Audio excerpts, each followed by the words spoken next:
Ladies and gentlemen, students, teachers and educators, and United Way community partners, welcome to the United Way Education Town Hall, brought to you by the W.K. Kellogg Foundation and Walmart, with additional support from Deloitte and Microsoft, featuring Brian Gallagher, Rich Harwood, Patrick Corvington, Melody Barnes, Arnie Duncan, Cornell Belcher, with appearances by Greg Ballard, Namdi Asamoah, Joe Palacios, Gloria McGee, Greg Taylor, Jeff Peniston, Barry Salzberg, Margaret Spellins, Ann Stallard, Alma and Michael Powell. A live online audience. Watch parties at Microsoft, United Way of Lincoln and Lancaster County, and United Way Worldwide. And all of you,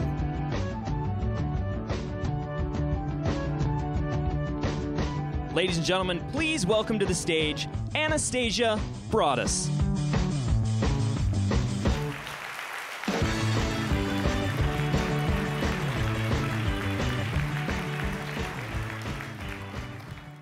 Good morning. I am pleased to welcome you to Trinity Washington University for the United Way Education Town Hall. My name is Anastasia Broadus, and I'm a freshman at Trinity from Hagerstown, Maryland. I am honored to introduce Ms. Soledad O'Brien, who will be the moderator today. Mrs. O'Brien is a journalist with CNN.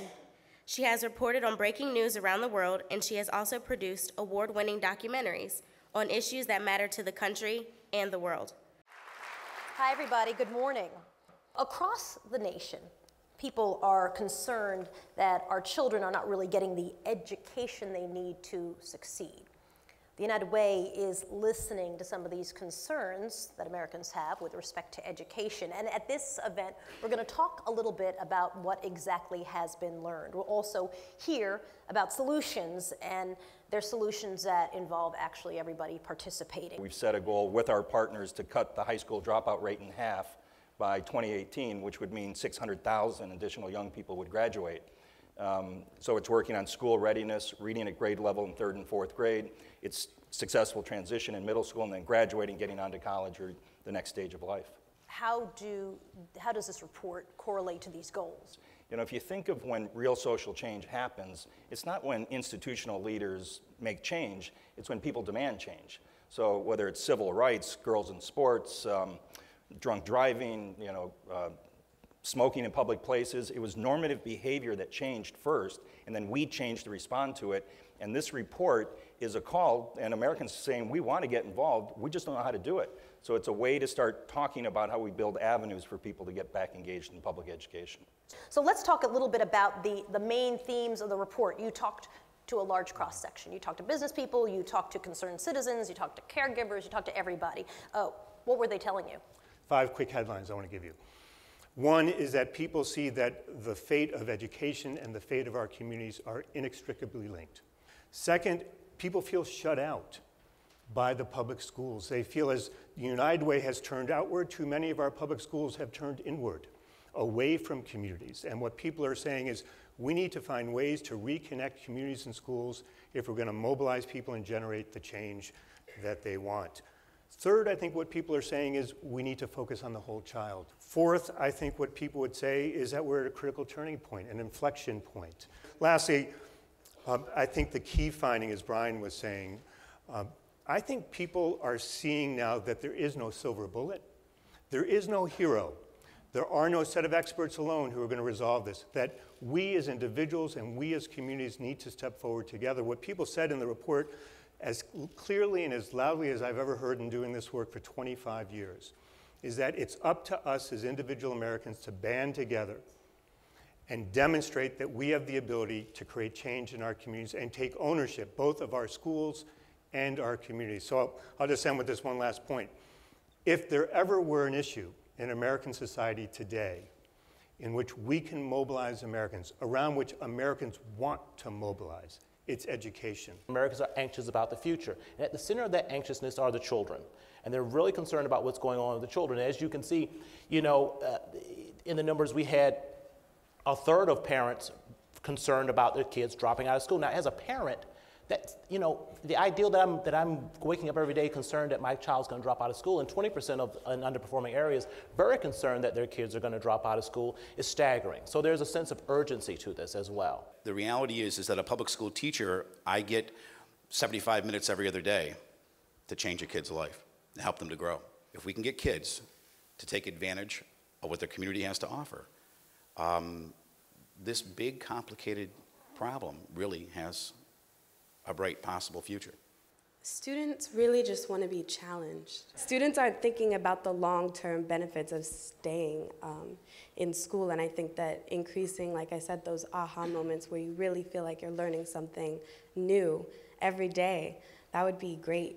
In the best of all the worlds, every kid has a parent or a grandparent that's willing to push whenever they have to. So what you do, you go out there and you talk to the teachers and you find out if your child is missing homework or if they need extra help. You go to bat for your kid. I find that every kid needs an adult that's going to say to them, I'm not going to let you fall into the crack. I'm going to do everything I can to make sure that everything's right with them. I think that the religious leaders really need to look at education as a key social justice issue. So we got religious schools, like Catholic schools and Christian schools. But that's, our responsibility is really to the community too. You know, so for churches just to focus on their own religious education and not also focus on the responsibility of the public school system, I think is abdicating responsibility on the church part. Companies want to move where they can get a strong workforce, and you have to have an educated workforce. They also want to put the children of their employees in a good school, and so we also know that a good school is an attraction to the neighborhood. People want to congregate around it, so it's extremely important, not just for the education piece, but also for the community piece, the quality of life and the workforce development, which is so important. United Way may be the only organization that may be in more communities than Walmart. And you know, so you need someone in the community, and you need someone in the community who's respected by nonprofits and by, you know, big businesses, by Walmart and small local businesses to spearhead something like this. And as importantly, people who want to get involved and get engaged need some kind of structure. They need some kind of training, and they need support. This is a hard job. You know, as we've said, people getting involved really can create social change. And in fact, all the research shows that if we get caring adults back involved in kids' lives, it actually drives academic achievement as well as the development of a whole person. And so it's personally really thrilling for me and institutionally proud, along with our 250 national partners, to announce our commitment today to recruit 1 million additional volunteer readers, tutors, and mentors to get involved in young people's lives.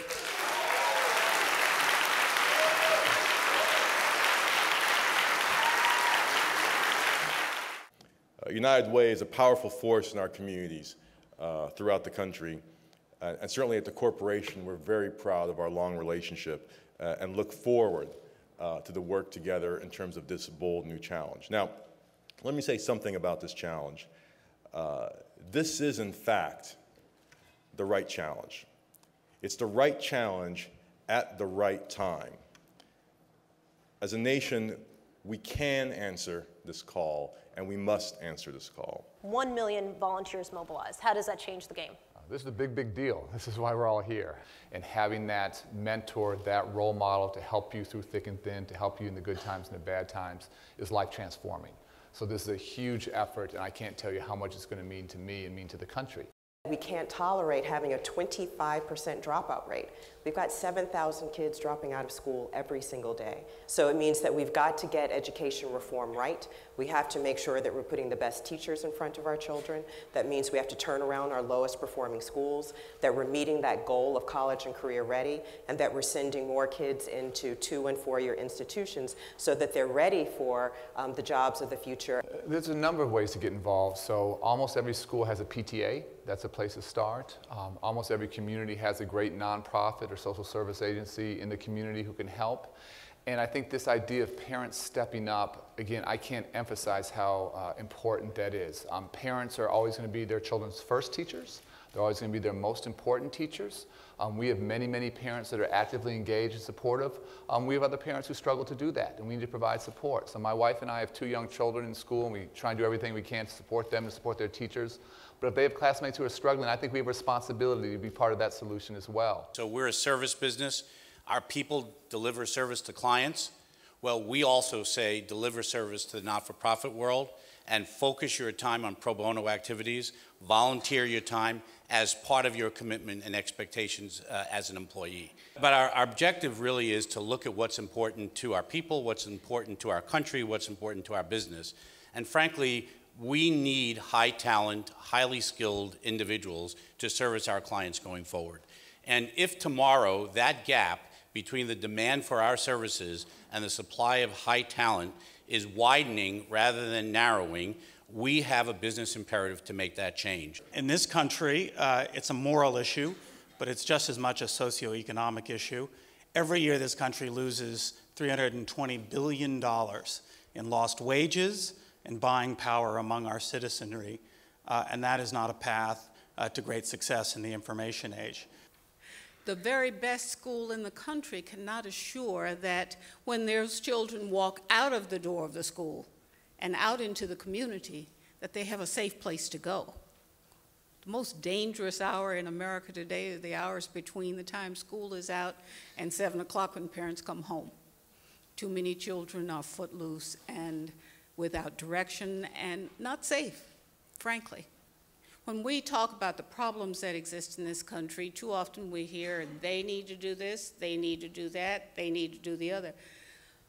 We have to understand there's no they. We're the they? It's us. It's us. It's us living the slogan of this meeting, living united. That is what's important. Those of us who have mentored and helped kids understand how rewarding it is to you. You get so much more than you give often. I mean, it is the most powerful, rewarding thing to save a life, to help a kid to make that connection as human beings. So I just want to make sure that people get that message that we need you, but you need this. Having a support system with you throughout your years growing up, I think we've all had some sort of support system that has helped us get to where we are, whether it's your neighbors or teachers or people in the community that have helped you. But the concern is for the students that don't have the support system or have not realized who their support system is. So what I was able to do was start a college tour, and I've been able to work with the United Way for the last 5-6 years, locally and nationally, just to try to be a part of a team for those students that feel like they're playing, by themselves.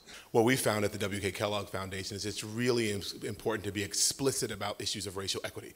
Unfortunately, in so many communities across the country, there are racialized outcomes for kids. You know that in many underserved communities, it's African American, Latino, and others that really are disproportionately impacted by poor schools and underperforming classrooms and the like. And so for us to be intentional, and when we're trying to encourage the country to be intentional about what are those communities that are struggling with these issues most notably, and we really want to work to recruit and partner with allies from all communities to really be explicit about what it takes to move the needle in those underserved communities. The other issue for us is about early childhood education. Unfortunately, there's so many kids in the country that literally are not arriving at the school door ready to go. You've heard a lot of those statistics today. We understand if you invest early and you invest often with young people from pre-birth, that's the P, through third grade, that we really think you can dramatically improve learning outcomes for kids by giving them a healthy, whole, and supported start into the education that we want them to seek. Well, the United Way's Women's Leadership Councils, of which there are more than 120, and the good news is, I want to update your figures, that it's more than 50,000 volunteers now. I stand corrected happily. Yes, it's very good news.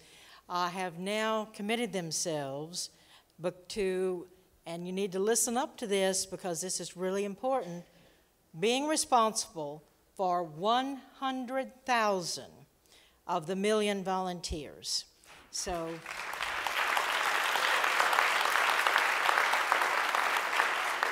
I think that this is a testament to the dedication and the stickability of women in this country who've said, and a huge variety of women who've said, we can do better than this, we will do better than this, and we're committing ourselves through the Women's Leadership Councils of United Way all across the United States to participate in this. We hope that you will think about the call to action, you'll think about volunteering, you will think about talking to your friends and family and continuing this conversation about something that is so critical and so important to really the fabric of this country and the fabric of our future. I thank you so much for being with us this now afternoon, and we appreciate it.